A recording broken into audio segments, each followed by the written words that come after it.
নমস্কার বন্ধুরা, আমার মেয়ে এখন ঘুম থেকে উঠে গেছে। ও চুষিটা নিয়ে খেলছে। ততক্ষণে আমি ওকে রেডি করে দেওয়ার জন্য সব কিছু জোগাড় করে নিয়েছি।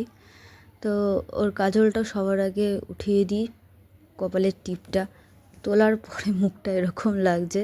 দেন এই লোশনটা আমি ইউজ করি, ওর সুন্দর বেশ ওর স্কিনে স্যুট খায়।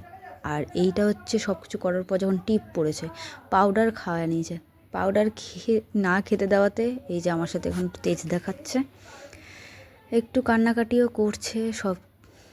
এই যে ফুল রেডি, একটু ঘুমের জন্য কাঁদছে। তো এখন আমি ওকে একটু ঘুম পাড়িয়ে দিই। আমার মেয়ে এখন ঘুমিয়ে গেছে, শান্ত মেয়ে।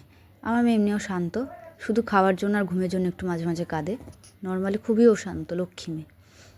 দেন ওর বিছানাটা এবার আমি ঠিক করে রেডি করে দিই।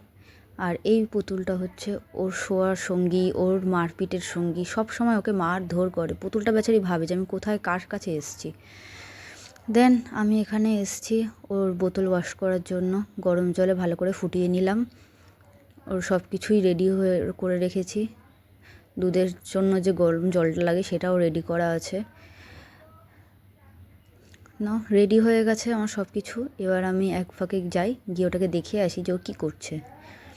আস্তে করে দরজাটা আমি খুলে নিই একটু।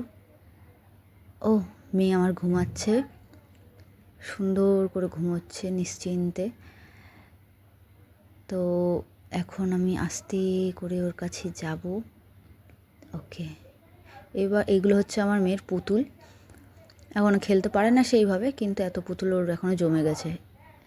দেন এবার আমি একটু ব্ল্যাঙ্কেটটা ওর গায়ে দিয়ে দিই। আমার মেয়ের একটা প্রবলেম আছে, ও ব্ল্যাঙ্কেট গায়ে দিতে চায় না। শুধু ব্ল্যাঙ্কেট না, ও কোনো কিছুই গায়ে দিতে চায় না।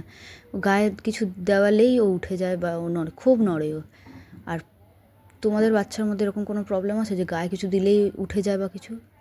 সব থেকে বড় প্রবলেম হচ্ছে এইটা, ও পা একদমই ঢাকা দিতে চায় না। তাই আমি পাটাকে একটু খুলে দিলাম। তো নেক্সট ভিডিওতে দেখা হচ্ছে, টাটা।